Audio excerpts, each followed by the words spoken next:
Hello, and welcome to this week's episode of Views of an Outsider, the outsider's view from August 3rd. If you want to keep up with everything that's going on in the world, but you don't want to drag down your entire life by listening to the news every day, then get the main stories right here once a week, and spend the rest of your time actually living your best life. Let's get right into it. Last Sunday, President Trump announced the biggest trade deal of them all, this one with the EU. As a part of the deal, the EU will apparently purchase $750 billion worth of energy from the United States and agree to invest $600 billion more than the bloc is already investing, as well as open up its countries to trade with America and buy a vast amount of military equipment. Trump mentioned that the tariffs for automobiles and other EU imports will be at a rate straight across of 15%. Trump announced the deal in Toonebury, Scotland, while sitting with the President of the European Commission, Ursula von der Leyen. She noted that the deal would bring predictability and stability to the economies on both sides of the Atlantic. Also during last weekend's news cycle, a Wallstreet Journal poll was released revealing that the popularity of the Democrat Party has plunged to its lowest levels in at least 35 years. The poll surveyed 1,500 registered voters between July 16th and July 20th, and a whopping 63% of them held an unfavorable view of the Democrat Party, with only 33%, just one-third, having a favorable view, and a paltry 8% of voters who viewed Democrats very favorably. Single digits means effectively no one likes them. The Journal also noted that disapproval of Trump's handling of inflation outweighs approval by 11 points, and yet the GOP is trusted more than Democrats to handle inflation by 10 points. By 17 points, voters disapprove rather than approve of Trump's handling of tariffs, and yet Republicans are trusted more than Democrats on the issue by 7 points. Translation: even the people who dislike him dislike you more. And this trend extends beyond Trump himself. The Journal went on, voters trusted congressional Republicans 17 points more than Democrats on immigration in general, and 24 points more on illegal immigration. Democratic pollster John Anzalone, who joined Republican Tony Fabrizio to conduct the survey, told the Journal the Democratic brand is so bad that they don't have the credibility to be critics of Trump or the Republican Party. Until they reconnect with real voters and working people on who they're for and what their economic message is, they're going to have problems.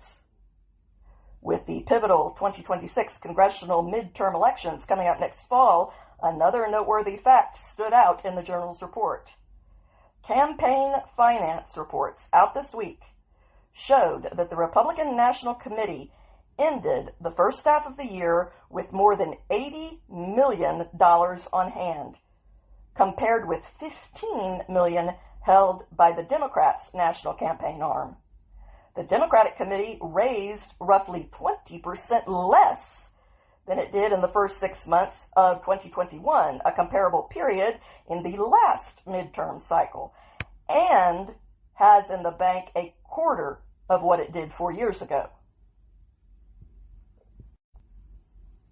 And speaking of issues that are sinking the Democrat Party's ship, let's take a look at illegal immigration. A whopping 214 illegal aliens that have been charged or convicted of engaging in sexual misconduct with minors have been arrested by ICE in the Houston area alone, just during the last 6 months. The acting field office director of ICE enforcement and removal operations in Houston, Paul McBride, said, bringing together the resources and expertise of the entire federal law enforcement community to confront the overwhelming surge of illegal immigration that we saw over the past 4 years has resulted in the arrest and removal of historic numbers of violent criminal aliens, transnational gang members, and child sex offenders. Among the 214 illegal alien child sex predators that have now been captured and removed by ICE is the thrice deported Mexican national Jesus Gutierrez Mirles, a 67-year-old with convictions for aggravated sexual assault of a child and driving while intoxicated. There is also 48-year-old Mexican national Jose Zebra, who was convicted of 2 counts of aggravated sexual assault of a minor and sexual indecency with a minor. Twice deported 37-year-old Salvadorian national Manuel Antonio Castro Juarez was convicted of sexual assault of a minor and illegal entry, while 40-year-old Mexican national and 4-time deportee Jose Guadalupe Meza has convictions for theft and sexual assault of a child. There was also the Mexican national Sergio Rolando Galvan Guerrero, who has been deported 3 times and who was convicted of aggravated sexual assault of a child. McBride noted, while we still have a long way to go to truly get this crisis under control, the strides we have made in just 6 months to make our local communities safer is substantial, and our officers continue to work tirelessly every day to get the worst of the worst criminal aliens out of Southeast Texas to return our communities to places we can all enjoy. Turning from those who protect children to those who openly exploit them in order to prop up a house of lies, this week, media outlets used a deliberately misleading photo of an emaciated Gazan child to back up their claims that Israel is intentionally starving the residents inside of the Hamas-controlled zone. But it turns out that the legacy media didn't bother to also report to you that the 20-month-old child in the photo suffers from numerous severe medical problems. They also didn't show you the picture of the same emaciated child next to his 3-year-old brother, who looks perfectly healthy and shows no signs at all of malnutrition. The viral image was initially published on Instagram with the caption, "A body eaten by hunger and eyes looking for mercy in a deaf world."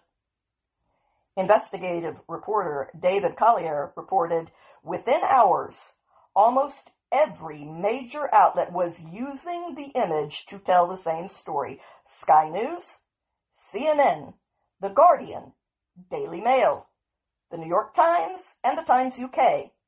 They all ran with it, reinforcing the message Gaza is gripped by mass starvation. Except this image proves none of it. Wider and unpublished pictures show Mohammed's healthy brother Jude, who was born on the 18th of April, 2022, and is 3 years old. Mohammed was born on the 23rd of December, 2023, just 2 months after October 7th. What we can see from the pictures is that both Mohammed's mother and his older brother look healthy and are not suffering from any type of starvation that would be necessary to cause the thinness suffered by Mohammed. This is visible in multiple images we have in our possession.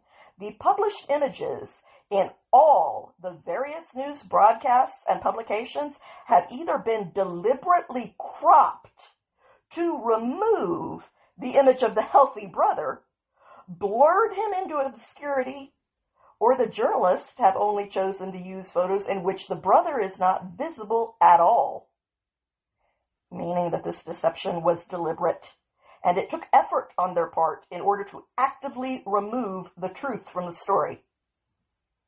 A medical report that was issued in May of 2025 clearly shows that Mohammed was diagnosed with cerebral palsy and hypoxemia.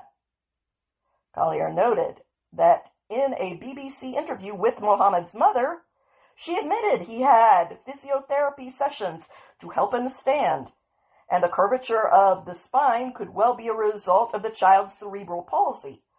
Collier wrote, "From everything I've learned, Mohammed's mother is simply trying to find help for her child. She's not hiding the truth. She tells the full story to anyone who asks. Yet every journalist who has spoken to her has made the same cynical decision. Ignore the medical reality, strip the context, and turn her child into a propaganda weapon."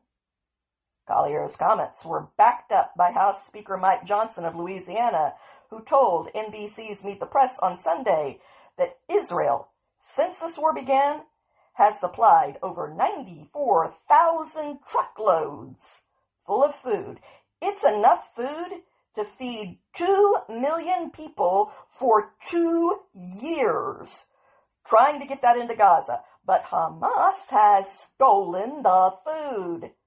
A huge amount. In fact, in 2024, the numbers are that Hamas profited over $500 million in stolen food. And that was supposed to go to these poor people who needed it.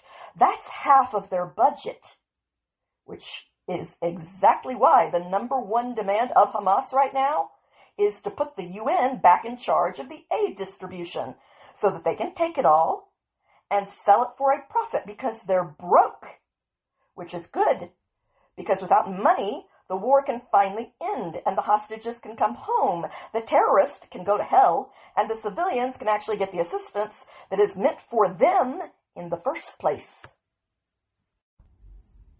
And speaking of violent madmen, on Monday, a gunman shot multiple people in a New York City office building before taking his own life. The gunman killed a New York City police officer and injured another. According to Fox News, 4 people inside of the skyscraper in Midtown Manhattan were killed. According to CNN, officials tentatively identified the shooter as a 27-year-old from Las Vegas. Sources also told Fox News that he began shooting innocent people in the lobby of the building before traveling to another floor and opening fire again. He eventually made his way to the 33rd floor of the building where he fatally shot himself.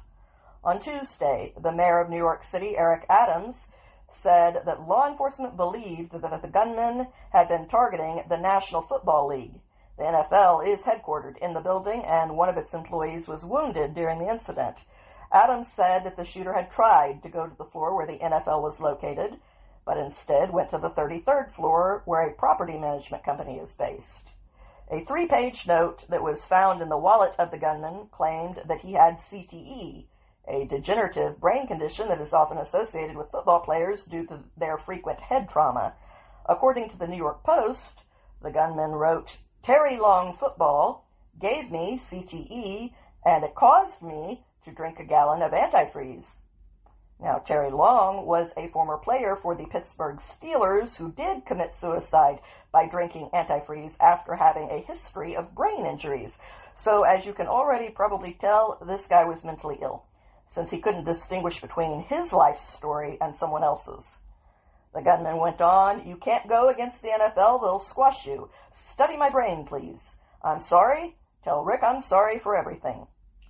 The shooter did apparently play high school football, but he had no connection to the NFL that anyone has found to my knowledge. They did, however, quickly uncover that he had a very long history of issues concerning his mental health.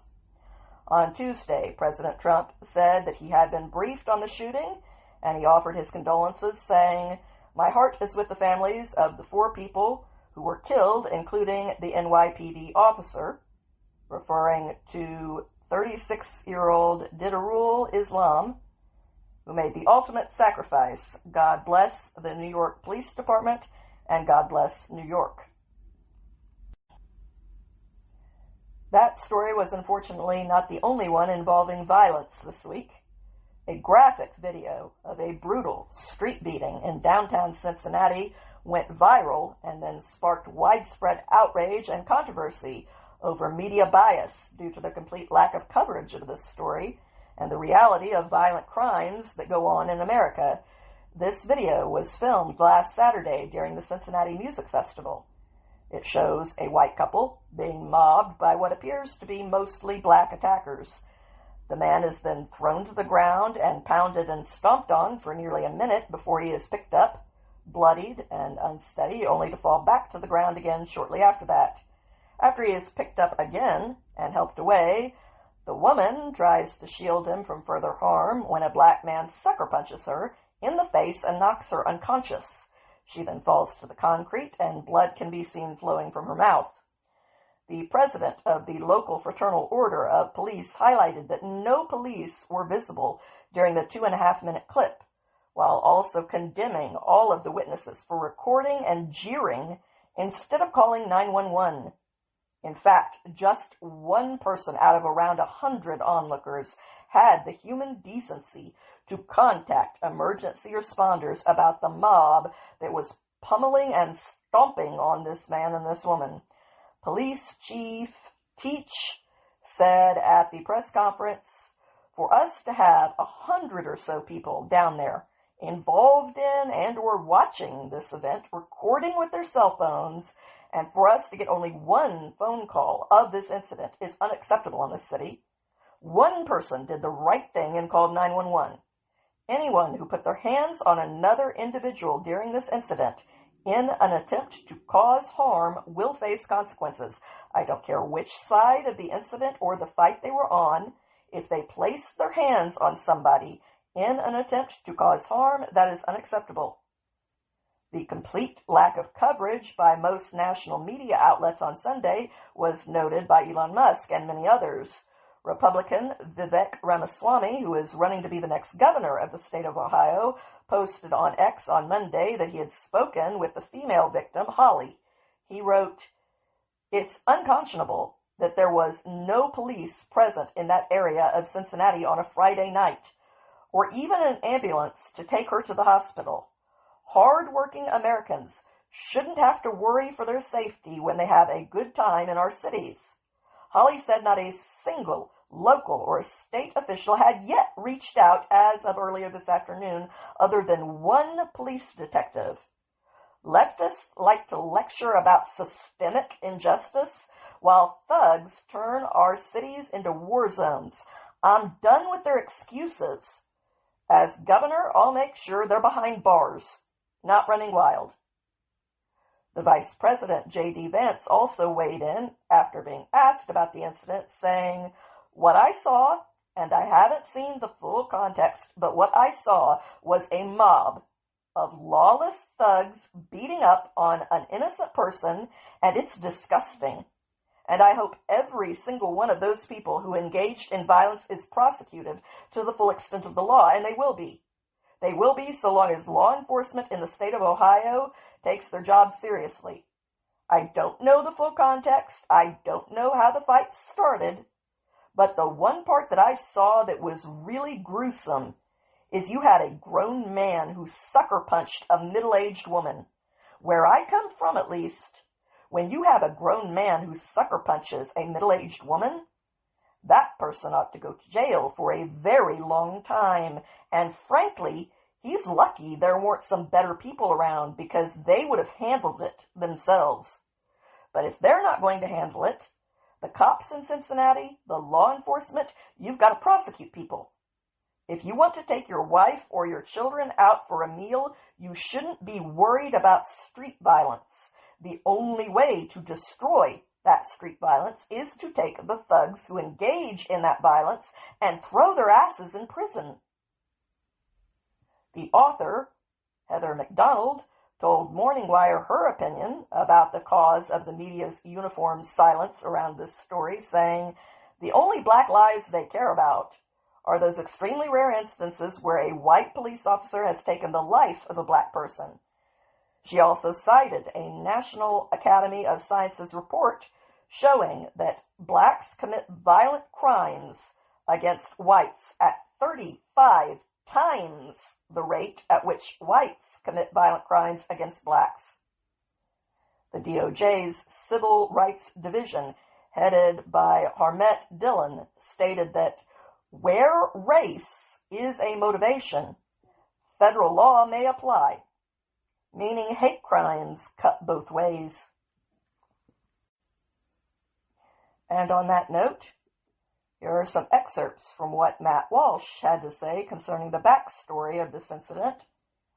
I don't personally know if he's right about the record here, so you can evaluate the claims that he makes and decide for yourself, just like I tried to do.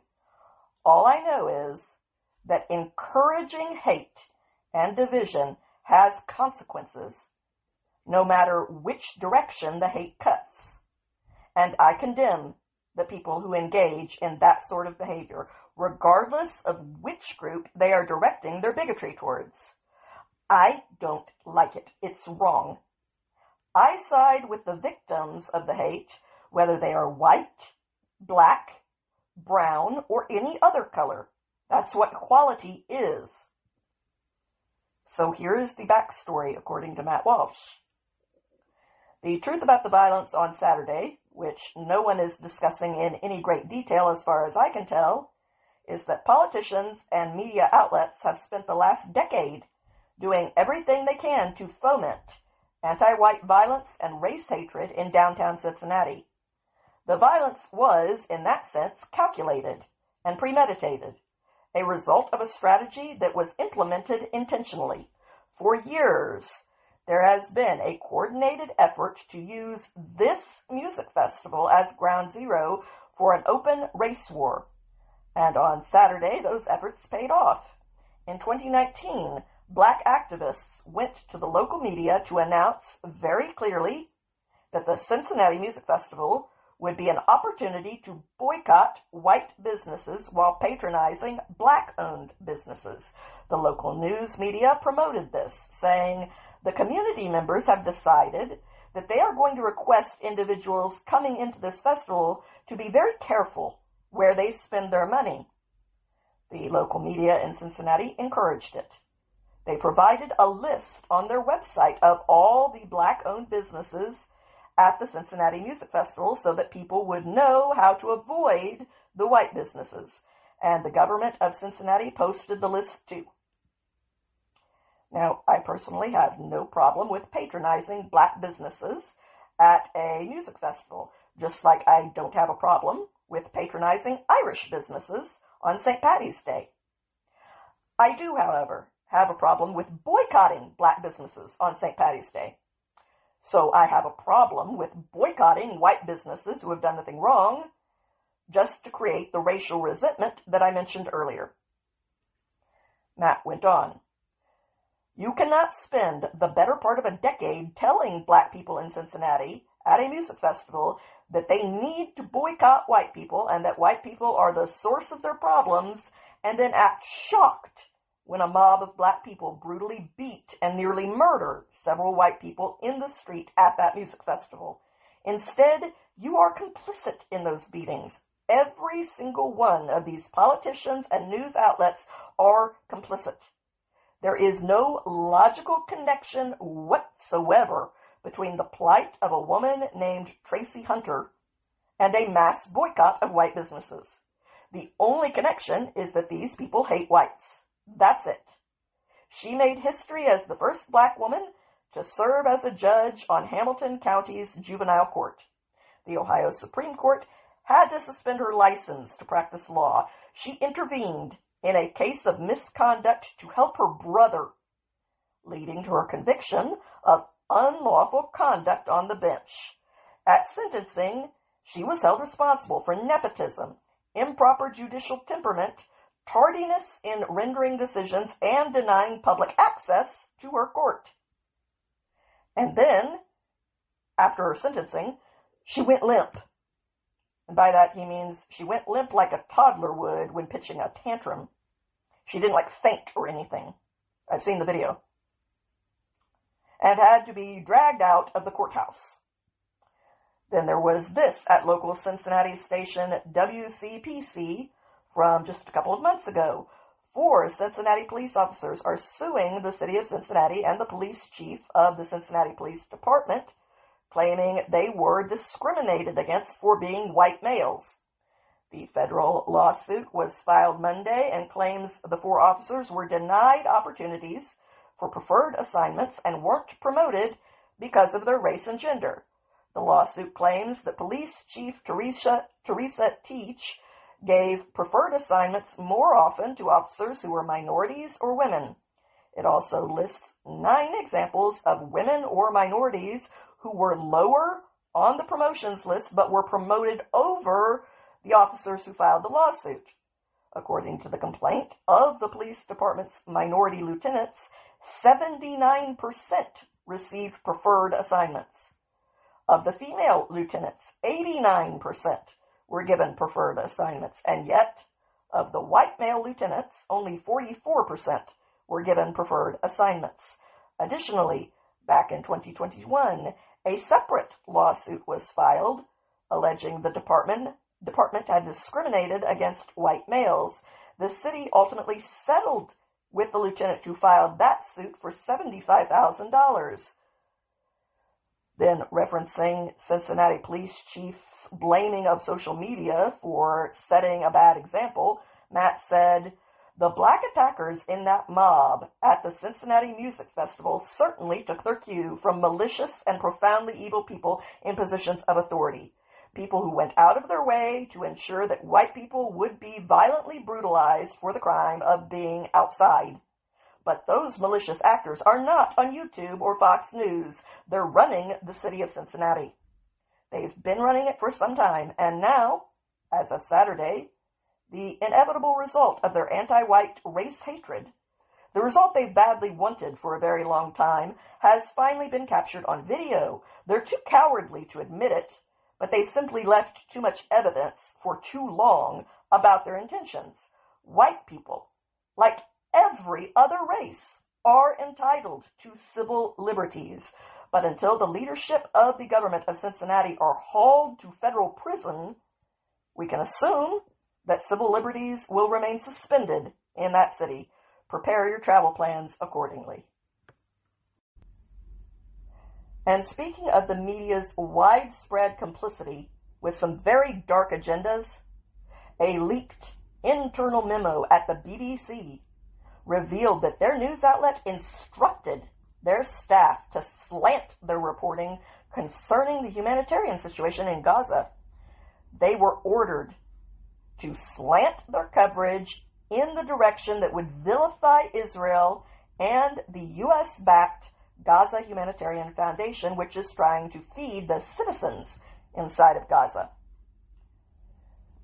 Jonathan Sacerdoti of The Spectator reported a leaked internal email from a BBC executive editor reveals that the corporation has issued prescriptive instructions to staff on how to cover the humanitarian situation in Gaza. The memo, titled "Covering the Food Crisis in Gaza," amounts to a top-down editorial dictate that discards impartiality, elevates one side of a deeply contested narrative, and imposes a specific anti-Israel legal political framing as settled fact. This internal BBC email, which was sent on Friday, June 25th, opens with instructions that, quote, "The argument over how much aid has crossed into Gaza is irrelevant." While telling their staff that, quote, "We should say the current distribution system doesn't work." Sacerdoti pointed out that by arguing that the amount of aid that has been given doesn't matter, the BBC ignores that Hamas has been widely reported to be hijacking, obstructing, and reselling the aid.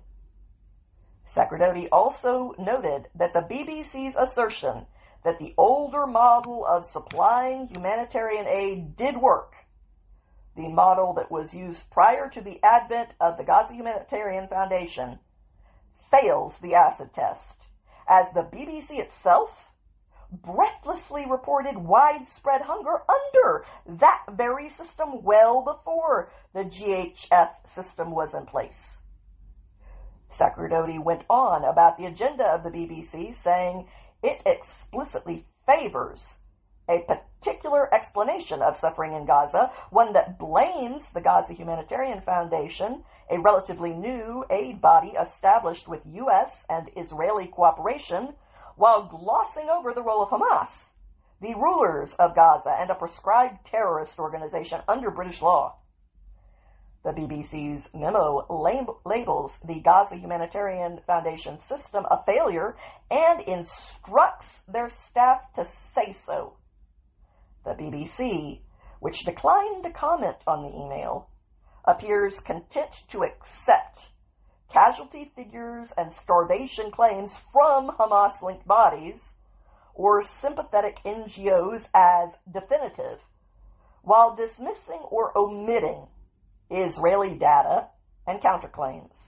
The email directs staff to reference mounting evidence of starvation and deaths around the centers, and yet makes no mention of Hamas operatives looting convoys, obstructing access, or even firing on civilians attempting to get food.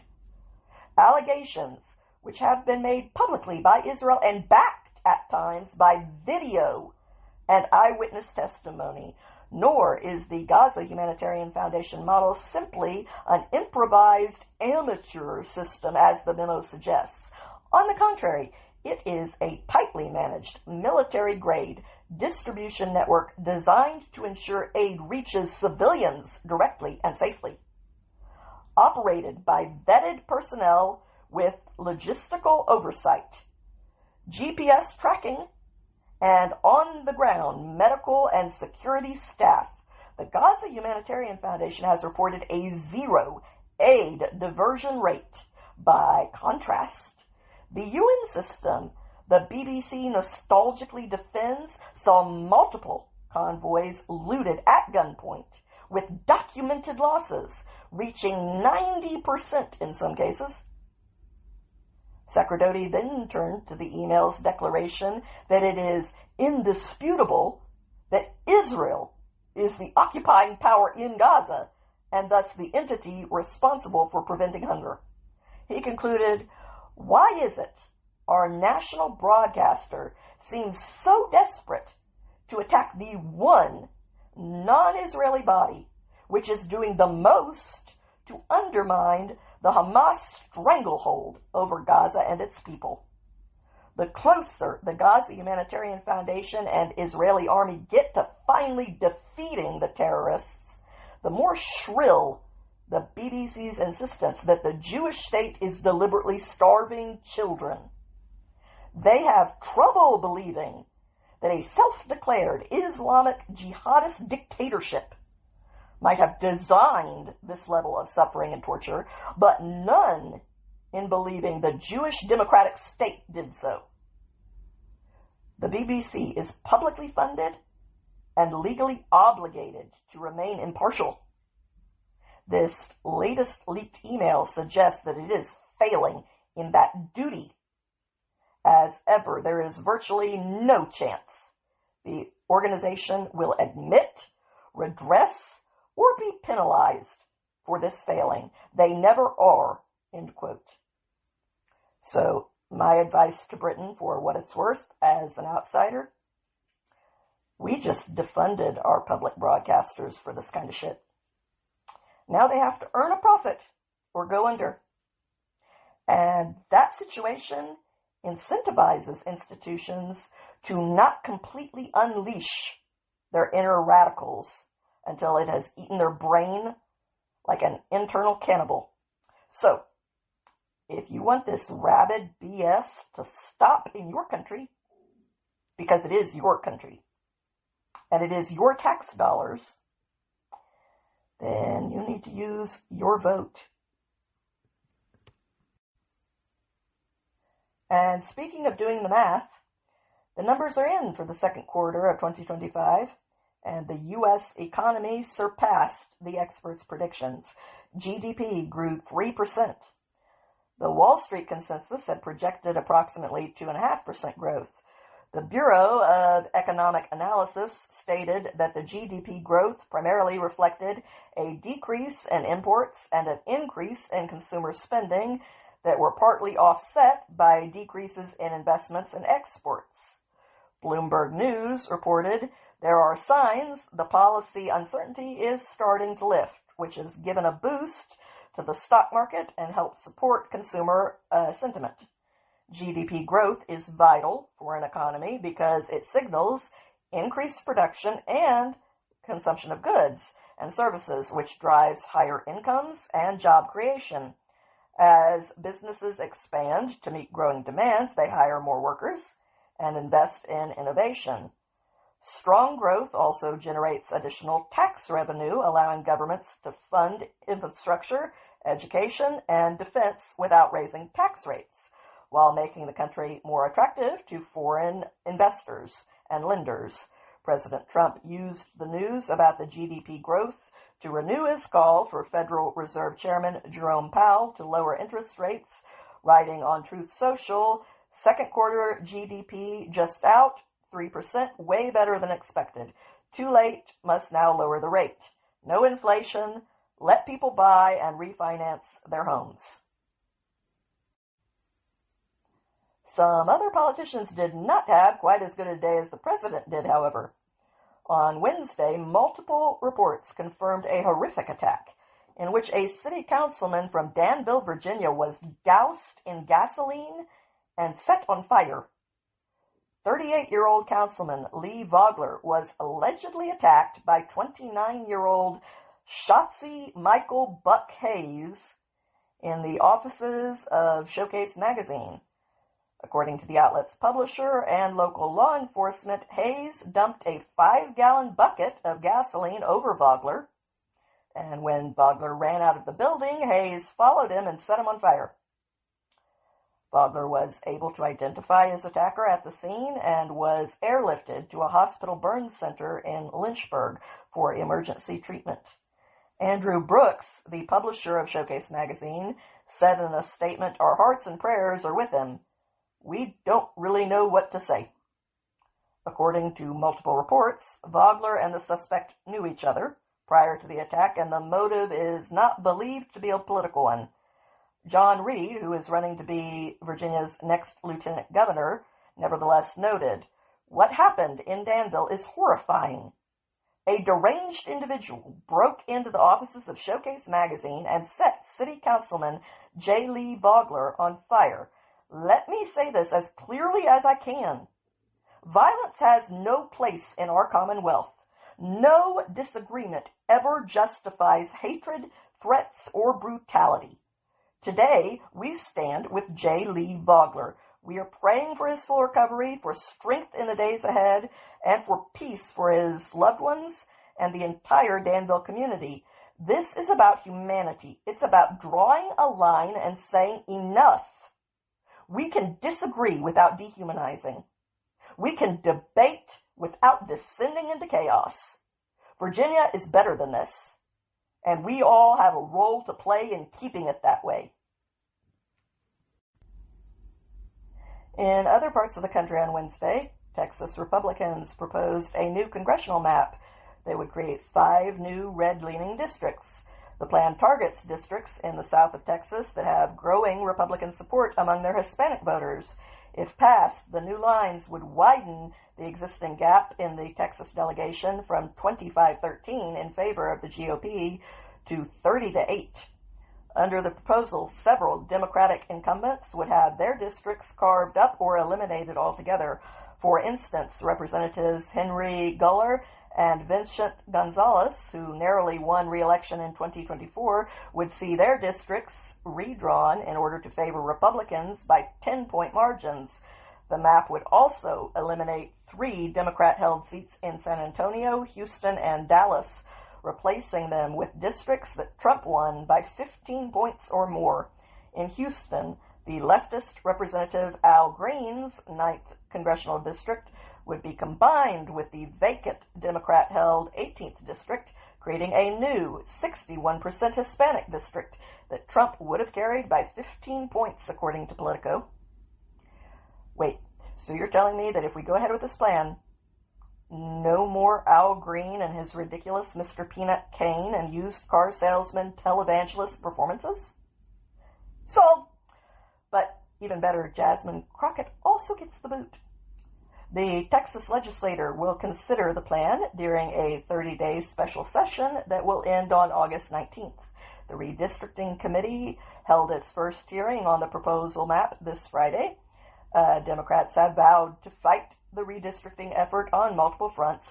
House Minority Leader Hakeem Jeffries of New York is set to meet with Texas Democrat lawmakers in Austin in order to discuss potential responses, including the possibility of a walkout during the special session.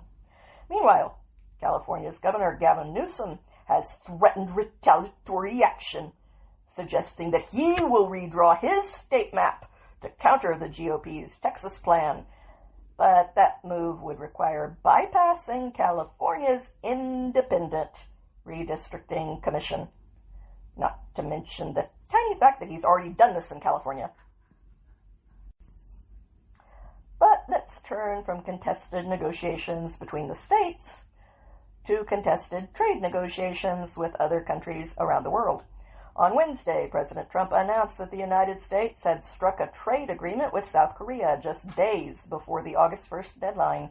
Trump posted that as a part of the new deal, South Korea will give to the United States $350 billion for investments owned and controlled by the United States and selected by myself as president.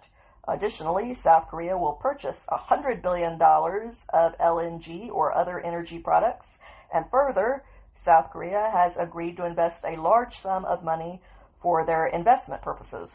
Trump also said that the United States goods that go into South Korea would not be subjected to tariffs, while South Korean goods entering the United States would be subject to a 15% tariff. The deal came just hours after the president announced an agreement with Pakistan for a joint venture to develop their oil resources, posting, "We have just concluded a deal with the country of Pakistan, whereby Pakistan and the United States will work together on developing their massive oil reserves. We are in the process of choosing the oil company that will lead this partnership. Who knows? Maybe they'll be selling oil to India someday." And the good news just kept coming on Wednesday, when it was also announced that Brown University had reached a deal with the Trump administration in order to restore $500 million in frozen taxpayer funding for their research. The university will enact a number of policies to prevent discrimination, as well as make other adjustments at the behest of the Trump administration. The university president, Christina Paxton, said in an open letter that Brown had agreed to pay $50 million over 10 years to workforce development groups, adding, "At its core, the agreement preserves the integrity of Brown's academic foundation, and it enables us as a community to move forward after a period of considerable uncertainty in a way that ensures Brown will continue to be the Brown that our students, faculty, staff, alumni, parents, and friends have known for generations." Back in April, the Trump administration froze $510 million in taxpayer funding to Brown University over concerns of rampant anti-Semitism on its campus. The university had been one of a number of schools that were rocked by anti-Israel and pro-Hamas protesters. The university initially chose to negotiate with the protesters instead of cracking down on their violations before they finally rejected their ludicrous, bratty terms. The university took a $300 million loan back in April after the funding freeze went into effect, and then in a filing last week, the university revealed that it had taken another loan of $500 million. The university president wrote the following: "For the last few months, many of these aspects of our mission and our community have been under threat. Beyond the financial stresses of terminated and unpaid research grants and contracts, we have observed a growing push for government intrusion into the fundamental academic operations of colleges and universities, and with the stated purpose of compelling a commitment to comply with laws focused on prohibitions against anti-Semitism and discrimination." The horror. As a part of the agreement, the university has promised to codify definitions for male and female and to develop policies around athletics and housing that align with federal standards. The university has also promised to not perform sex mutilation surgeries. The agreement states the university will not perform gender reassignment surgeries or prescribe puberty blockers or hormones to any minor child for the purpose of aligning the child's appearance with an identity that differs from his or her sex. The university has also agreed to protect Jewish students on campus, as well as to end discriminatory policies in its administration's process and elsewhere at the university. And speaking of once revered institutions that have lost the public trust that they once deserved, we are now going to return to last week's alarming story about the system-wide problems that have been brought to the public's attention concerning our organ donation process. I'm going to be paraphrasing many of the same points that Matt Walsh made on this topic, but I feel compelled to remake them because this issue is a personal one for me. I live with some very serious health problems. I have since I was 3 years old. I spent my entire childhood in doctor's offices and waiting rooms, and my entire adolescence, as well as all of my 20s, on operating tables and in recovery rooms. I've had 25 surgeries in my life so far, including one that had to be done at the Mayo Clinic, a phenomenal place that probably saved my life. I've had 2 different brothers who both had to have open heart surgery there as well. I'm not talking about bypass surgery, open heart surgery that couldn't be done anywhere else. I watched one of those brothers die slowly for 9 months of congestive heart failure, all of which happened before he reached his 13th birthday. I was 9 years old. So, I have had to deal with serious health matters for my entire life, and I know the medical world very, very well. Too well. I have known the very best kind of doctors who truly deserve the name of physician, people that I consider to be personal friends, who have saved my life, my vision, made difficult choices with me, and who have treated me with compassion and dignity. Doctors who were able to remember that I was a human being, and that it was me, not them, who would have to live with the consequences of any decision that was made. I have also known many doctors who had no souls, and to whom I was nothing more than a lab rat to be experimented on, no matter how painful those experiments were and how pointless the benefit was to me. And believe me when I tell you that there was no line that those doctors would not cross for the sake of their own egos or in order to satisfy a sadistic desire to play God in a very Dr. Frankenstein kind of way. So, all of my life, I have known what a few people began to understand when it came to our trusted medical system after COVID happened, which is that you have to be your own advocate in order to survive, and you don't ever go against your better judgment just because it's a doctor telling you or even bullying you into doing it. And most people still, simply by virtue of the infrequent number of interactions that they have with the medical world, much less the complete lack of serious interactions that they have with this world, still do not accept or even comprehend how widespread the problem really is. Again, there absolutely are wonderful doctors out there, but there are also a lot of sociopaths in white lab coats running around, and you better be able to spot the warning signs if you hope to survive when you eventually do develop a serious health problem, as virtually everyone will eventually. So, with that in mind, Here are the points that Matt made that I want to repeat and add to. Many people are happy to sign up to be an organ donor. It's seen as a pretty unambiguous act of virtue. So when people are asked about it, they often check the box yes, on the off chance that if they end up in a horrible accident one day and unfortunately die, their organs could be used to save someone else's life. Our country passed the Uniform Anatomical Gift Act in the 60s, and it's been revised several times since then, most recently in 2006. This law, which was backed by every major medical organization, encourages states to add organ donors to a national registry. The latest version of the law reads, expanded the list of persons who can consent to organ donations on behalf of an individual, gave every individual the opportunity to donate their organs at or near death, and stated that individuals who refuse to donate must explicitly state so. In other words, because not enough organs were being donated, the law changed from being a process where you voluntarily opt in to being one where you have to actively opt out of it.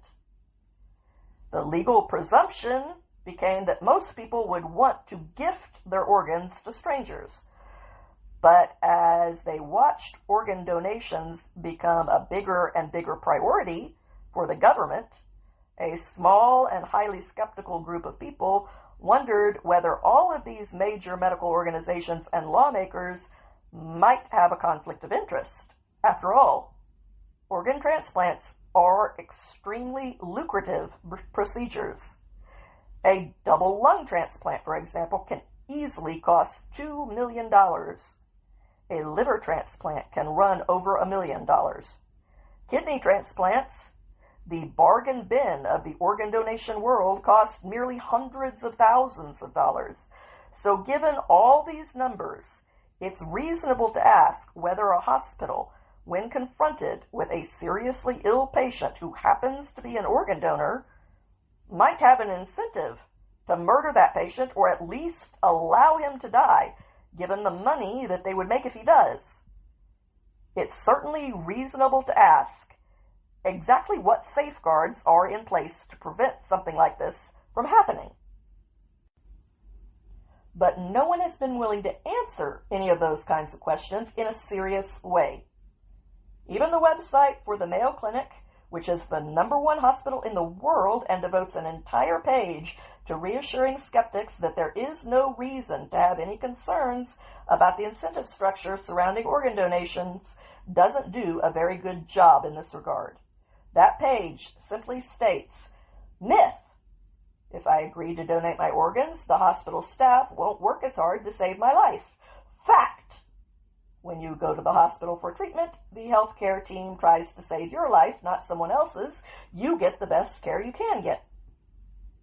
And this declaration is supposed to be treated as though it is evidence that the claim that is being made is true and beyond dispute. Hospitals promise us that we get the very best care from them, and that is supposed to be the end of the story. No more questions should be asked. No one who works in a hospital would ever dream of letting you die so that they can harvest your organs, and we're just supposed to take their word for that. After all, if you can't trust the sterling reputation of America's medical experts, who can you trust? It's not like there are any sociopaths playing God like Dr. Kevorkian that have ever been unearthed inside of the medical community. It's not as if anyone in a position of trust like Anthony Fauci has ever been caught out and out lying to us or using vulnerable people like lab rats during, say, the AIDS crisis. Unfortunately, this is a common approach in the fact-checking industry. People who are skeptical of the official narrative will find that their skepticism has supposedly been debunked by the fact-checkers when they simply repeat that official narrative. And once again, we've unfortunately been lied to. At hospitals all over the country, new reporting reveals that patients are indeed being rushed into surgery to remove their organs, even when they're still alive. We're not talking about 1 or 2 cases here. This is a systemic problem. It's also an inevitable problem given the way the incentives had been set up. Consider the story of a Kentucky man named T.J. Hoover. Back in 2021, doctors said that he was brain dead. They convinced his family to remove his life support so that his organs could be harvested.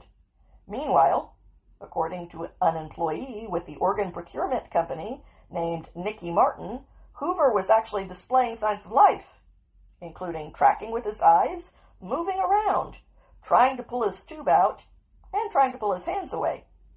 But his family apparently weren't told about any of those signs of life, and Hoover was ultimately brought to an operating room so that his organs could be harvested. But just before his life support was cut off and the surgery began, Hoover woke up. And then, even after he woke up, the organ harvesters reportedly were still not deterred. The harvesters were still dead set on finding a doctor to perform the surgery. That's according to one medical professional who was in the operating room with T.J. Hoover. The organ harvesting company, KODA, has denied all wrongdoing. They said that they don't get any kickbacks when organs are harvested, and they claimed that all procedures were followed. Which, if that's true, it only means that there is something very, very wrong with their procedures. But when you listen to the testimony of the former KODA employee who was in the operating room, the company's denial of wrongdoing isn't exactly convincing. And if you can follow procedures and still come close to ripping the organs out of a living patient who has woken up, then obviously the procedures need to change. That's especially true given that as horrible as T.J. Hoover's situation was, he thankfully survived and is currently doing well. But the organ harvesting industry has been involved in operations that are somehow even more horrifying than TJ's experience was. In some cases, the mistake wasn't caught in time. We're talking about situations where the surgical operation began even though the patient wasn't dead. And setting aside the fact that this means that these organ harvesting teams actually killed people when they're supposed to be saving lives, there is the additional horror that you don't give anesthesia to someone that you think is dead before you start carving into them. Last May, for example, a 42-year-old woman named Misty Hawkins, who lived with her mother in Alabama because she had a lifelong cognitive disability, choked on a peanut butter and jelly sandwich and ended up in a coma. By the time that doctors were able to remove the obstruction, she had suffered severe oxygen deprivation and had to be hooked up to a ventilator. That's when the doctors reportedly gave her mother a choice. She had 72 hours to decide whether she wanted to terminate life support and donate her daughter's organs or send her daughter to a nursing home. The mother decided to let her daughter die because she didn't want her to suffer. Here's what happened next, according to the New York Times. In the operating room, a hospital doctor took Ms. Hawkins off the ventilator and gave her drugs for comfort. The doctor declared her dead 103 minutes later, near the outer limit of organ viability. The surgeons entered the room. They began operating after a 5-minute waiting period. All circulatory death donations require a waiting period to ensure that the heart does not restart. Almost immediately, they saw Miss Hawkins' heart moving. Records from the procurement organization also noted subsequent gasping respirations, a type of breathing. The surgeons stopped and left the room. Another doctor sewed up Miss Hawkins. It is unclear if she was given any anesthetic. 12 minutes later, she was again declared dead. According to the Times, unforgivably, no one informed Miss Hawkins' family about any of this. They just told the family that her organs turned out to be unusable. It took more than a year for the family to learn what had actually happened to their loved one, and they found out the truth while talking to the New York Times. Something similar happened to Hoover's family in Kentucky. For all of the respect that these hospitals supposedly have for organ donors, they become extremely quiet and secretive when things go bad. In Hawkins' case, doctors that were interviewed by the Times assessed that it was all but impossible that her heart restarted after the waiting period. In other words, the doctors were probably wrong when they declared that she was dead. It looks like she was alive. And despite that inconvenient detail, the doctors started carving her up, presumably without providing anesthetic. This isn't something that most people would think that a hospital could possibly mess up, but apparently that's what happened. And again, it turns out that these situations are not particularly rare. There are plenty of cases just like this one.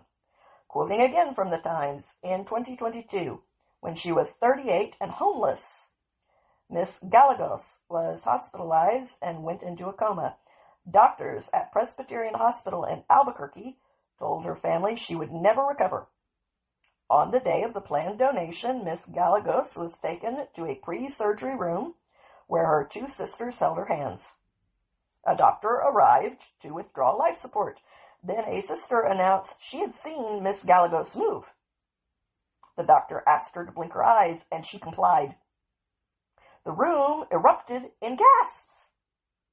Still, the hospital workers said the procurement organization wanted to move forward. A coordinator said it was just reflexes and suggested morphine to reduce movements, aka hide signs of life. The hospital refused. Instead, workers brought her back to her room and she made a full recovery. Yes, just seconds before they were about to kill this woman and harvest her organs, the family noticed that she was still alive. And then, even after the family pointed this out, the organ harvesting organization still wanted to cut her organs out. And now she's fine. And yet, through all of this, no one has been arrested. No one suffered any consequences at all. The number of stories like this led the current administration to investigate the Organ Procurement and Transplantation Network, which administers the organ transplant program that Congress established. The administration looked into a relatively small number of incidents, a total of 351 cases, where organ donation was authorized but ultimately not completed. Here's what they found. 103 cases, nearly a third of them, showed concerning features, including 73 patients with neurological signs incompatible with organ donation. At least 28 patients may not have been deceased at the time organ procurement was initiated, raising serious ethical and legal questions. Evidence pointed to poor neurological assessments, lack of coordination with medical teams, questionable consent practices, and misclassification of cause of death, particularly in overdose cases. Vulnerabilities were highest in small and rural hospitals, indicating systemic gaps in oversight. To repeat, according to this data, 73 patients had neurological signs incompatible with organ donation, and at least 28 patients may not have been deceased at the time organ procurement was initiated. And this is just based on an investigation of 350 cases where organ procurement was authorized but not completed. In nearly 10% of those cases, and potentially in as many as 20% of them, or 1 in 5, the patient wasn't actually dead when they started operating on them to remove their organs. Keep in mind, these are the most conservative estimates that we have. The real figures are almost certainly even worse. This is yet another major blow to the credibility of the expert medical establishment, which, unlike many of the patients whose organs they wanted to harvest, has been dead and gone for a very long time. Trust takes decades and even centuries to build up, but it only takes a consistent, ongoing violation of that trust for a handful of years to destroy it for good. And that is what we have seen happen in front of our very eyes because of so-called medical experts. The least credible people on the planet have been proven to be liars again. But that's not the only reason. We shouldn't really be surprised by these revelations. In every other context, the medical industry already treats human beings like lab rats and commodities. We've seen this again and again with abortion, euthanasia, so-called gender-affirming care, and so on. Doctors who don't value the dignity of human life will eagerly commit unspeakable horrors in the names of ideology, profit, or both. They'll do it without any shame whatsoever. They'll tell anti-lockdown protesters to stay home while they encourage BLM rioters to flood the streets. They'll carve up the bodies of young children even as they privately admit that those children can't consent to what is permanently being done to them.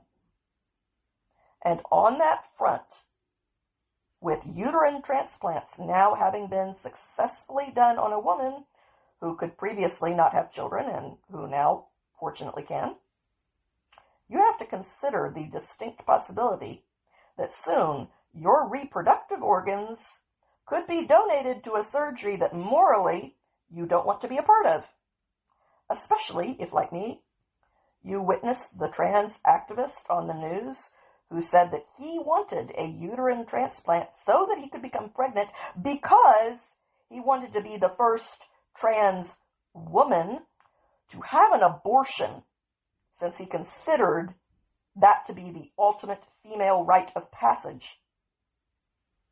And as for the ethical problems that we are already seeing right now, there are clearly some in the medical community who will slice open the chest of an organ donor who's not even dead, and then they'll get annoyed when the organ donor wakes up in the middle of the operation and costs them money. Some people will actually still argue that all of these incidents aren't a big deal, even if they do seem like an outtake from a Saw movie. They still expect you to just sign on the dotted line like a good and decent person would and do what you're told. After all, how could it possibly be a bad idea to be an organ donor? That would be like saying it's a bad idea to save a helpless puppy, the kind that they show shivering on TV as that Sarah McLachlan song plays. And for most of this country's history, these people would have been seen as having a valid point. But those same people have failed to realize that the world has changed. They changed it.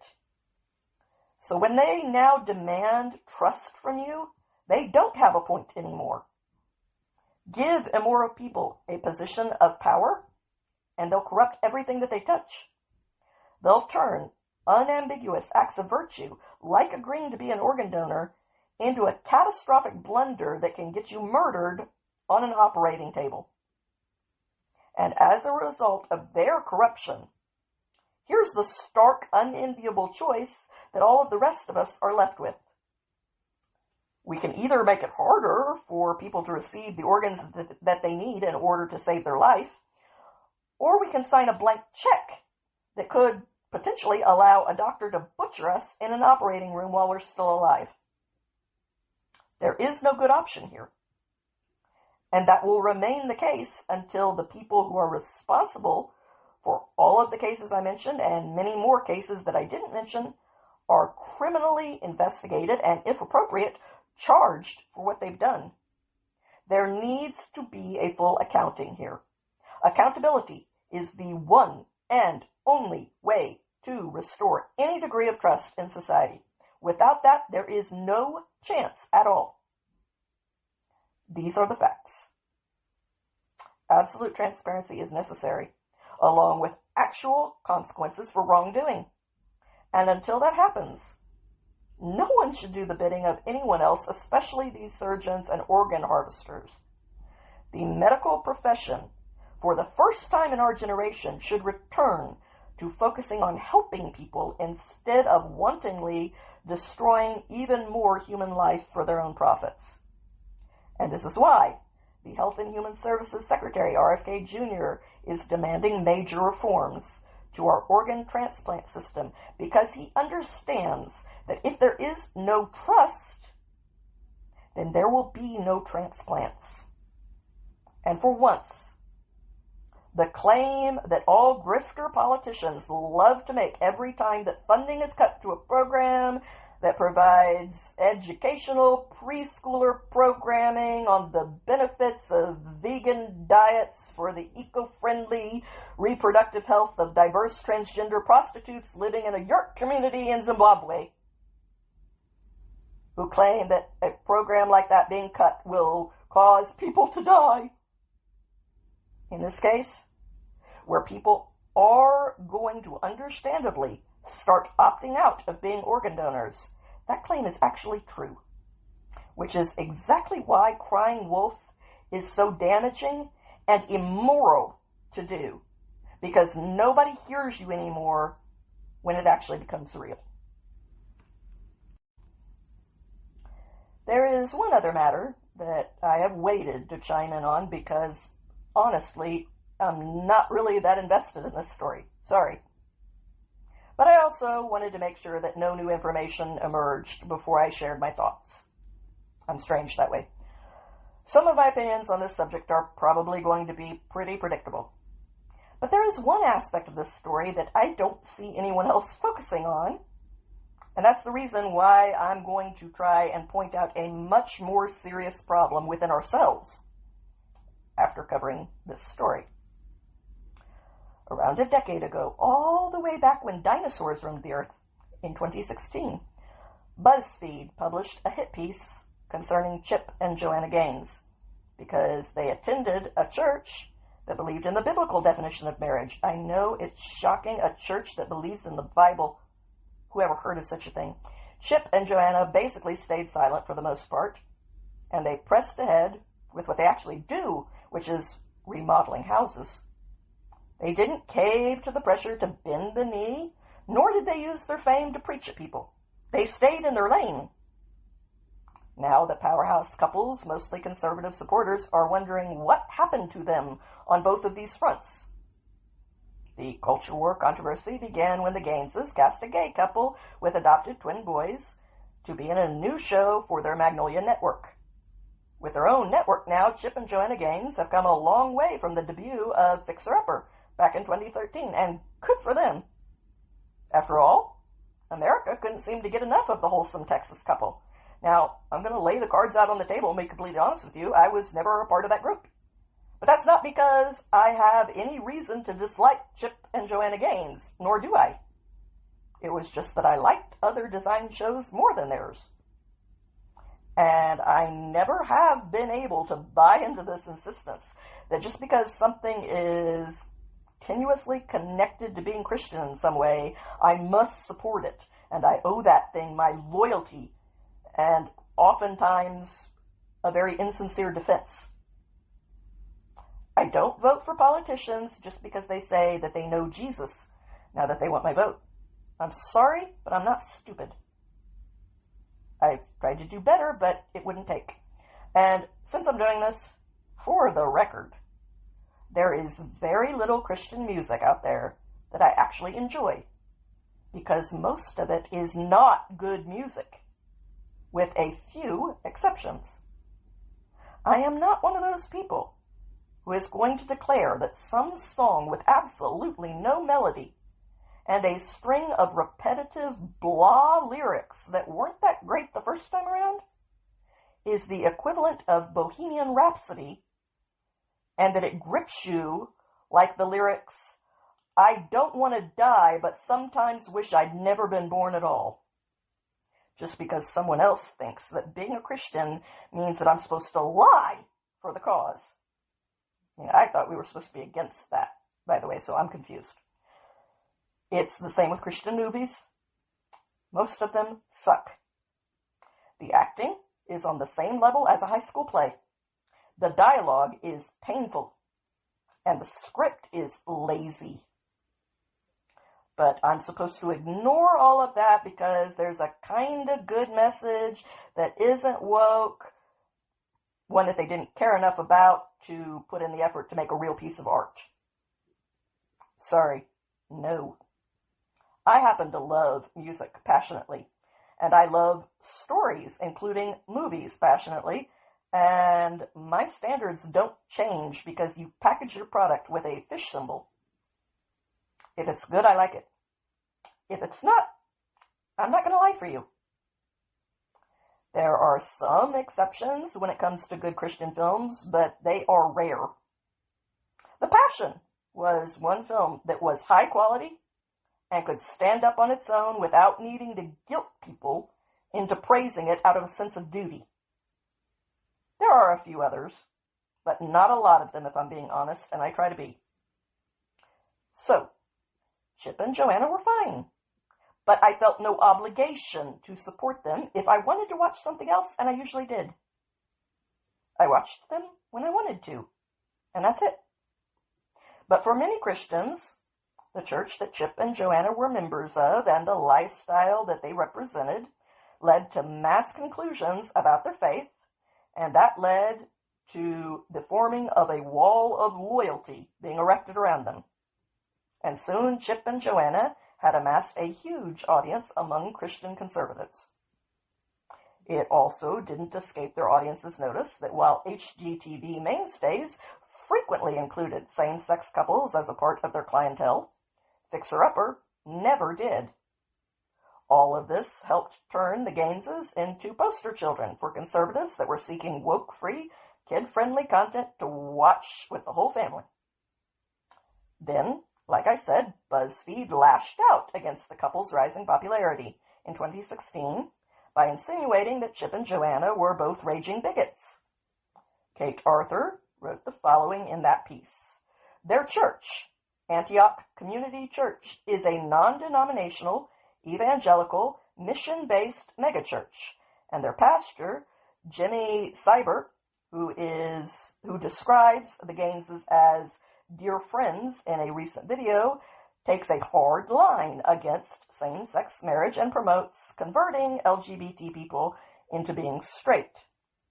Miss Arthur also said that she had reached out to Antioch representatives so that they could clarify their position, only to find herself directed to the church's website for clarification.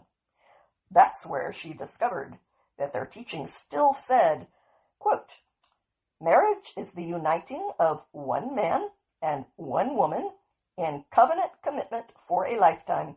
The husband and wife are of equal worth before God, since both are created in God's image, end quote. She also quoted a sermon that Seibert delivered in 2015 following the legalization of gay marriage, in which he said, this is a clear biblical admonition, so if someone were to say marriage is defined in a different way, let me just say they are wrong. God defined marriage, not you or I. God defined masculine and feminine, male and female, not you and I. After BuzzFeed published its piece, HGTV was quick to say that they supported and affirmed same-sex relationships, adding, we don't discriminate against members of the LGBT community in any of our shows. HGTV is proud to have a crystal clear, consistent record of including people from all walks of life in its series. The Gaineses didn't release a statement for either side of the argument. Instead, at the time, they alluded to being hurt by the allegations and issued a few vague statements about loving everyone while remaining neutral on the main point. 2 months after the BuzzFeed news article was published, Chip referenced the controversy in a blog post on the Magnolia Market website, which he has since deleted. It said, it's not about what color your skin is, how much money you have in the bank, your political affiliation, sexual orientation, gender, nationality, or faith. That's all fascinating, but it cannot add or take away from the reality that we're already pulling for you. We are not about to get in the nasty business of throwing stones at each other. Don't ask us to, because we won't play that way. Later, during a 2021 interview with The Hollywood Reporter, Joanna said that she was sick of the accusations that get thrown at you like you're a racist or you don't like people in the LGBTQ community. That's the stuff that really eats my lunch because it's so far from who we really are. That's the stuff that keeps me up. Then everything exploded early last month, and to be honest, I still wasn't really interested in this controversy. But most people felt the need to comment one way or the other when the Gaineses decided to feature Jason Hanna and Joe Riggs on their Magnolia Network series Back to the Frontier. The married men appear on the show with their 10-year-old twin sons Ethan and Lucas, where they all live like pioneers, except for the gay men with children part. The men themselves said that they chose to go on the show in order to help normalize their kind of family, saying, "We've always felt it to be important that we try to be an example for same-sex couples, and so we're super honored that when they were choosing 3 modern-day families, they did choose the same-size couple as a modern-day family, because we're your neighbors and your coworkers, and so it was this amazing opportunity to normalize same-sex couples and same-sex families." At that point, the comments started flying online. Leftists seemed smug that they had won, and conservative evangelicals who looked to the Gaines as role models felt betrayed. Here are a few examples of the kind of things that they had to say. The vice president of the American Family Association noted, "This is sad and disappointing because Chip and Joanna Gaines have been very influential in the evangelical community." Franklin Graham, the son of the famed evangelist Billy Graham, also posted about the controversy on X, calling it very disappointing and noting that while we are to love people, we should love them enough to tell them the truth of God's word. His word is absolute truth. God loves us, and his design for marriage is between one man and one woman. Promoting something that God defines as sin is, in itself, sin. The backlash from a base that had always followed them devotedly like adoring puppies prompted Chip to issue a response on social media, which was the only part that I had any feelings about that I thought were worth sharing. The post instructed his followers to talk, ask, listen, maybe even learn. Too much to ask of modern American Christian culture. Judge first, understand later / never. It's a sad Sunday when non-believers have never been confronted with hate or vitriol until they are introduced to a modern American Christian. Okay, Chip. You criticize your followers for judging first without even trying to understand where someone else is coming from, while you judge them harshly by assigning the worst possible motives to their beliefs instead of trying to understand why they might have a different point of view from your own. You know, as a Christian, a word which means little Christ, someone who is living a life that follows in the footsteps of Jesus, you might want to heed his words in the Sermon on the Mount, right next to the part that you like so much, where he does tell us, "Judge not, lest ye be judged." But he goes on, Chip, and he instructs us to first take the big old beam out of our own eye before we hold ourselves up as being qualified to instruct our brothers on how to remove the teeny tiny speck of dust that is in their eye. That part is less fun, huh? Secondly, I would love to meet this person that you know who never experienced hate until they met an American Christian. Now, don't get me wrong. You do find people that are filled with hate and vitriol among Christians, because you find people like that in every group. That is a human condition, not a Christian one, which is why I'm not hypocritical enough to claim that those people are exclusively to be found among Christians and that non-believers always treat everyone so well that no one among them ever knows what hate is. Lying is a sin, Chip, especially when you do it in order to falsely slander your neighbor That's one of the 10 big ones, in fact. And my final issue with your holier than thou post is that while it is fashionable these days for everybody to make up a person in their own head who is often the mirror image of them, ironically enough, because he shares all of their own beliefs and points of view, and then they slap the name Jesus on the forehead of that guy and claim that that makes them a Christian, but it doesn't, because a Christian is a follower of Christ, not a follower of some idol that they built in their own mind to make themselves feel virtuous. A Christian follows Jesus Christ, the historical, biblical Jesus Christ. And when our own beliefs come up against his, if we follow him, then we defer to him as the teacher who knows more about it than we do. So if you are asking me to defer to you and your teachings, first of all, the answer is no.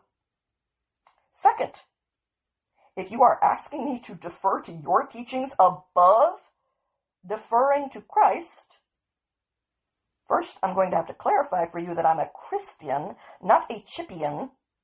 And second, that unholy demand makes you, in that moment, someone who is acting under the influence of the spirit of the Antichrist.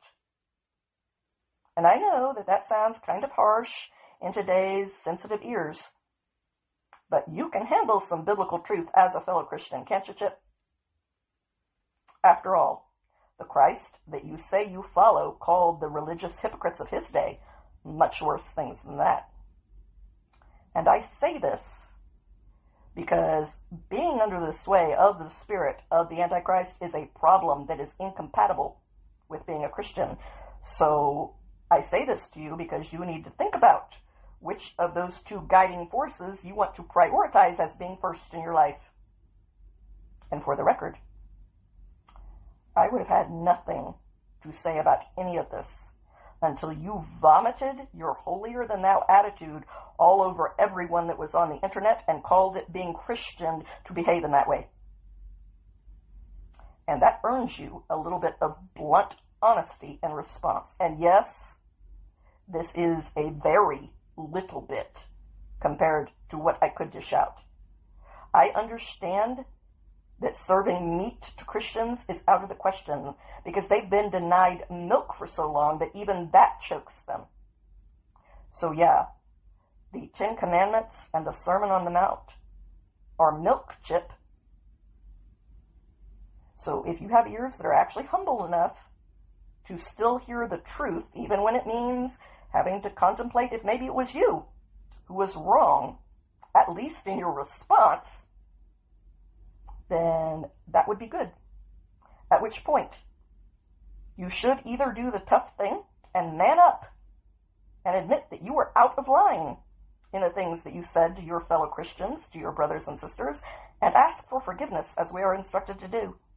Or, if you came across in a way that you didn't mean to, then since that is how everyone took it, you should take responsibility for having done a very bad job in expressing yourself and then clarify what you really meant by what you said. Unless, of course, you are perfect and above rectifying your own faults. Because, as Ben Shapiro rightly pointed out, many of the followers of Chip and Joanna Gaines are not only upset with the fact that the show is featuring this sort of stuff, they're upset with the fact that Chip is now sneering at them, looking down his nose at them and suggesting that the real problem here is not that he has violated his own faith standards by promulgating a set of values that is unchristian, but that he believes that Christians themselves, by objecting to that promulgation, are thus demonstrating that they're intolerant and vicious and mean by objecting to the normalization of what Christians consider to be sinful. That is not mean or intolerant. That is simply saying there is a standard, and if you purport to be an upholder of that standard, you should abide by it. Cyber, who is still the pastor of Antioch Church, issued a statement that did not mention the Gaineses, but which reiterated his position on the issue. It said, in Genesis 1, the scripture says that God created us male and female. He created us in his image, and he blessed us. There's two genders, male and female. We're to celebrate that and honor that. Secondly, in Genesis 2, we see that marriage is between one man and one woman in covenant for life, and that children are to be born in that context of conventional marriage, and that out of that to be loved, blessed, and cared for. He added that if anyone finds themselves in a different perspective, they should go back to Jesus and realign to God's design of conventional marriage between one man and one woman for life.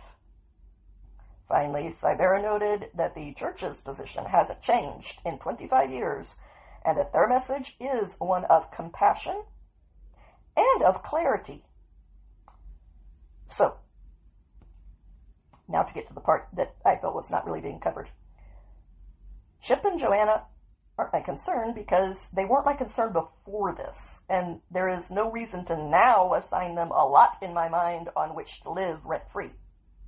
I have a life. But here is the thing.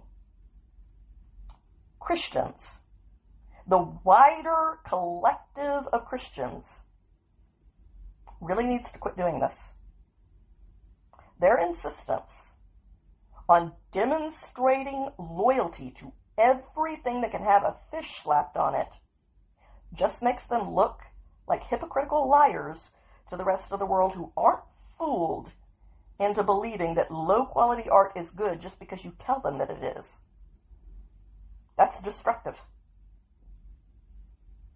And this need to find, identify, and cling to role models that a Christian can worship is no different from the Hebrews wanting a golden calf at Mount Sinai, or when they wanted a king instead of judges, and they got King Saul, I would remind you, who was crap crazy.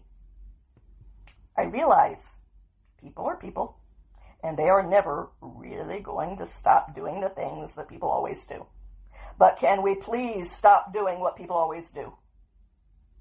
If you're a Christian, then you have a role model. His name is Jesus. If you follow him, then follow him. Quit taking detours to follow other followers.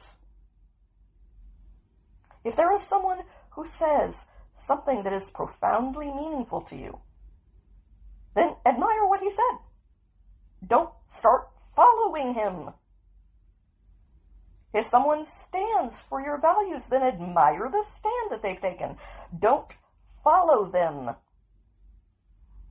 And if somebody makes a terrible amateurish movie that has a Christian theme, watch it if you want to. By yourself, of course, because I'm not coming unless it's actually good. Good. Not fake, we have to say it's good or we'll lose our membership in this spiritual club.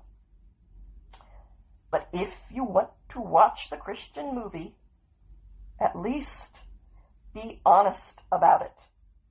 Because you're not fooling anyone anyway. It turns out Christians are even worse liars than the average person is. Go figure. Bottom line, the reason that your idols are letting you down is because you made them into idols.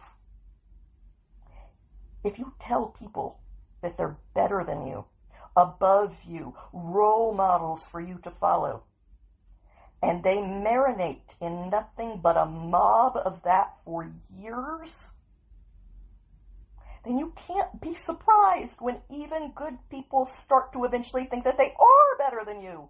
They are above you, and that you should follow them.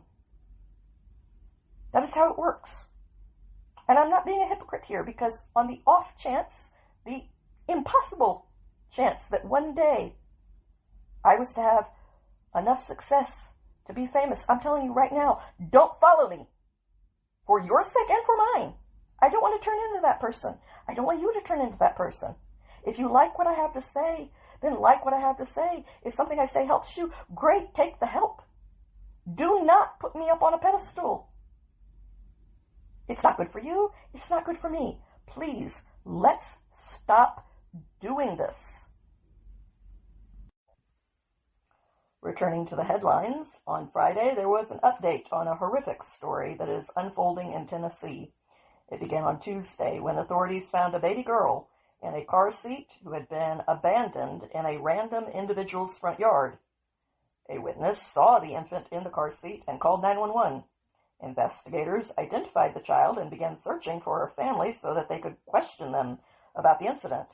And a few hours later, authorities found the bodies of the infant's family in a wooded area in Lake County.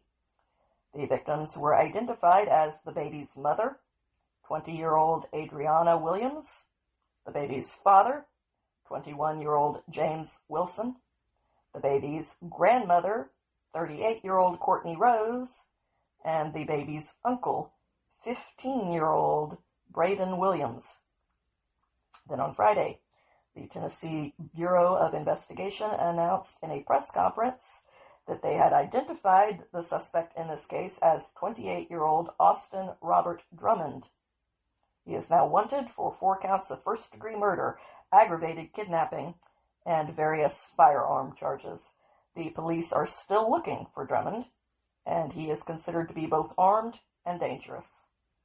Drummond is now on the Tennessee Bureau of Investigation's most wanted list, and there is a $15,000 reward for information leading to his arrest.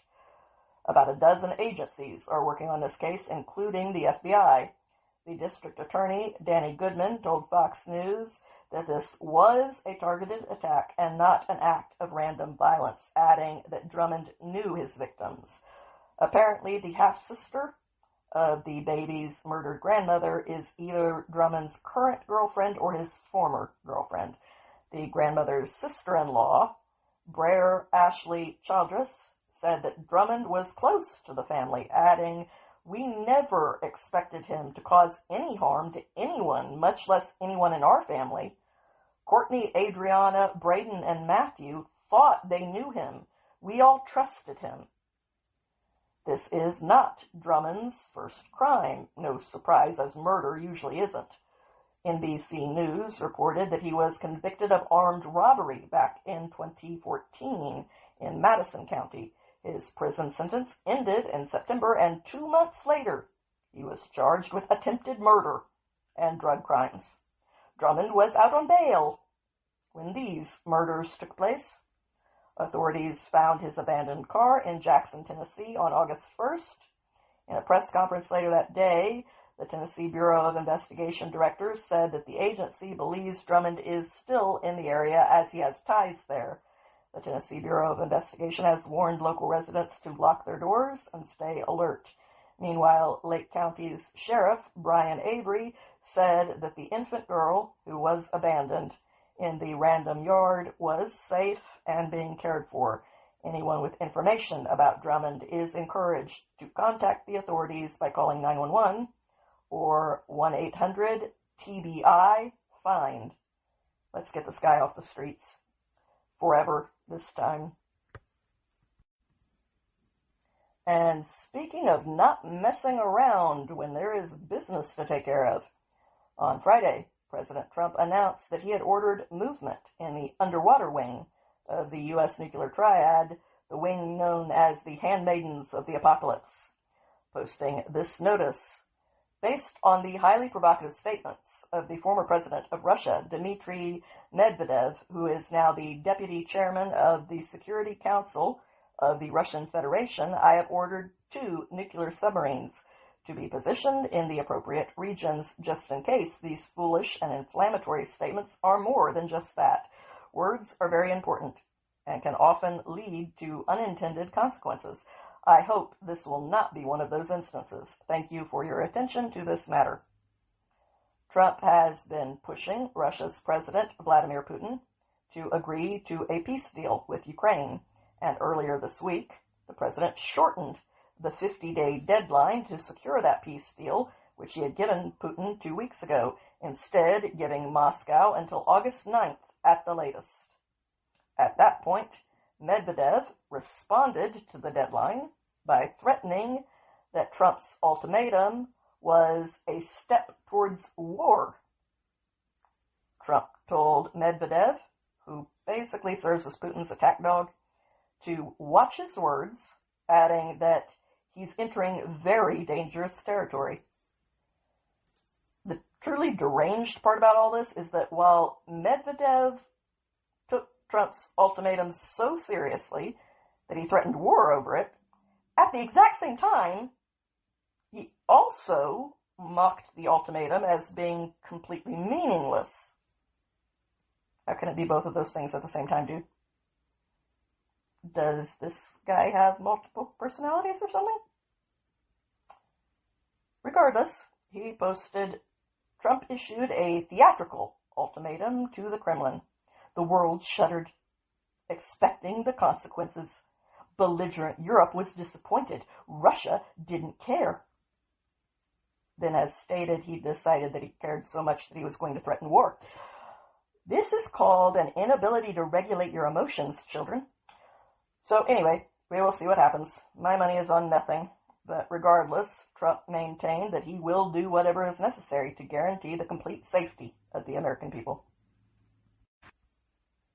On other war fronts, truly stomach-turning videos of the remaining emaciated Israeli hostages were released by Hamas on Friday. The irony is that these videos only pointed out the hypocrisy of a world that criticizes Israel for allegedly starving Gazans, while Islamist terrorist groups inside of Gaza make absolutely no bones at all about starving their victims and even parade their cruelty in front of the entire world of mostly horrified people, despite the impressions that a handful of very loud bigots and morons that are backed up by bots may give you online. Touch grass, people. The world is very different out here from what it looks like in there. Footage of two hostages, Evistar David and Ram Bruslavsky, was released by Islamic Jihad and Hamas, showing their absolutely skeletal condition as they wallowed on the ground, sobbing and begging for relief, having lost the ability to stand or even to see. Saya Kordestani posted this after seeing the horrifying video. For the rest of my life, I will judge the NGOs, media outlets, and governments around the world that gave this demonic behavior by Hamas a pass or turned a blind eye. If Israel has to be alone in the face of this Islamist death cult, so be it. I stand with Israel. Hashtag Evistar David. Hey, sister, I'm right there with you. Batya Ungar Sargon shared that sentiment as well, posting, ask yourself why Hamas released the photos of Evistar David and Ram Bruslavsky, who are actually starving, right after a big news cycle about food not getting into Gaza.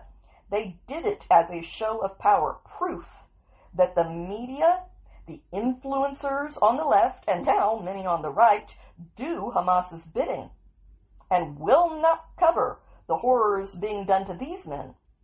No matter what Hamas does, those influencers and media outlets will continue to carry water for the terrorists because they share an enemy, and that enemy is us.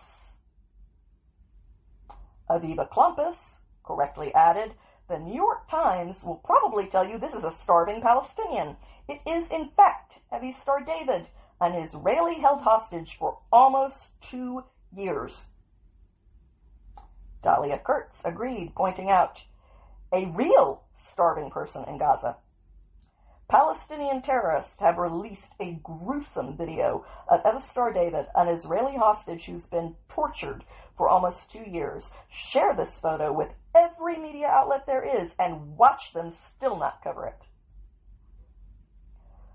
Ahmad Taha, a UAE strategist and political analyst who led the first independent youth delegation to Israel after the signing of the Abraham Accords, echoed the sentiments of everyone with any decency or humanity who has seen this video when he said, May God cradle his shattered family in Israel with strength and mercy.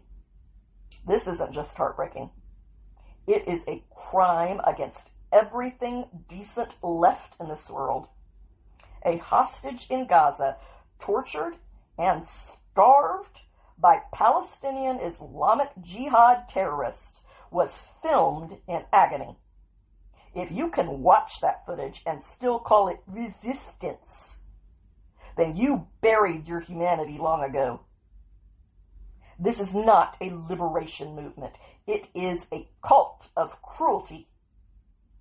Islamists don't build nations.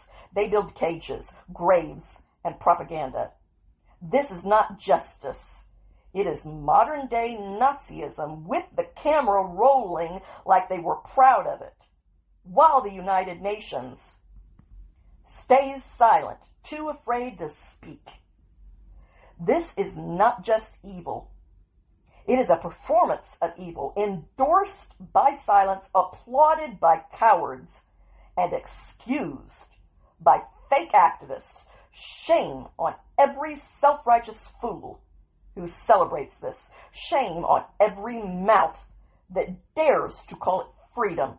And shame on the UN for being too scared, too compromised, or too useless to speak the damn truth.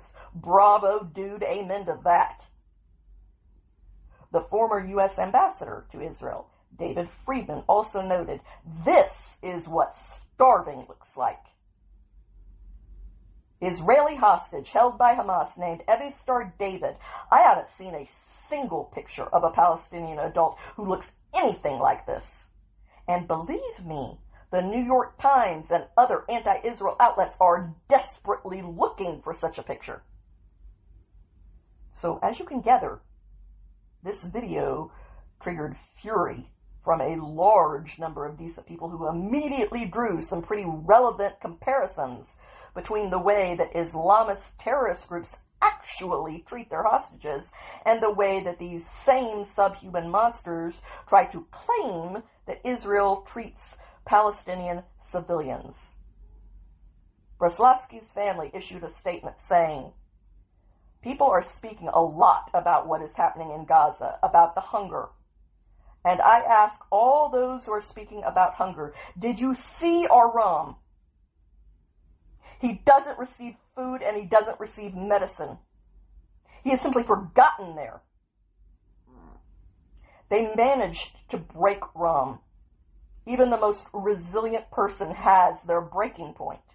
His mother told Ynet News, I know how many beatings he is taking. I know because Ram doesn't cry. If he cries, it's because they are abusing him. Look at him.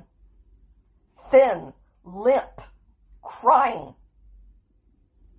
As for the second hostage in those disgusting videos, in addition to starving Evistar David, Hamas also tortured him by bringing him to watch the release of the three hostages, Omar Whitkert, Omar Shem Tov, and Aliyah Gohen, back in February, before hauling him back to his underground cage.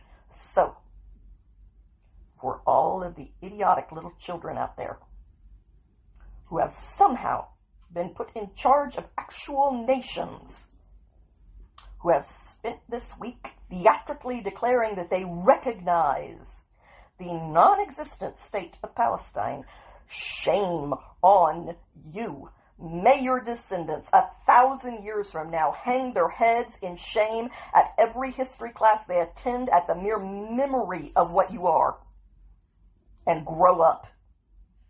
Because nobody cares what you recognize or what you don't recognize, you little self-important brats. I can put on meaningless shows too. Anybody can.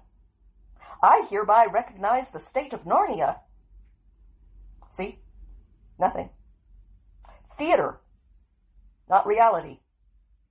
As a matter of fact, I can make a better case for recognizing the fictional state of Narnia than the one that you can make for recognizing the fictional state of Palestine.